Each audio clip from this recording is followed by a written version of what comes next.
పద్ధతి మీ తమ్ముడిని ఎట్లా రాద్దాం? వద్దు, నేను ఒక్కనే వెళ్తా. వద్దు, నీ ఇంటి వస్తా తిల్లు. వద్దు అని చెప్పా కదా. నువ్వు ఇంటికి వెళ్ళి అమ్మకి చెప్పు తమ్ముళ్ళు దొరికారని. నేను పోయి తీసుకొస్తా.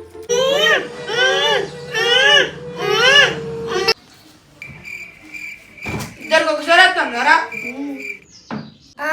అవును, ఒకరి తర్వాత ఒకరు వాళ్ళరా. వాడు వచ్చే అంతలో నాది ఇక్కడ పడుతుంది.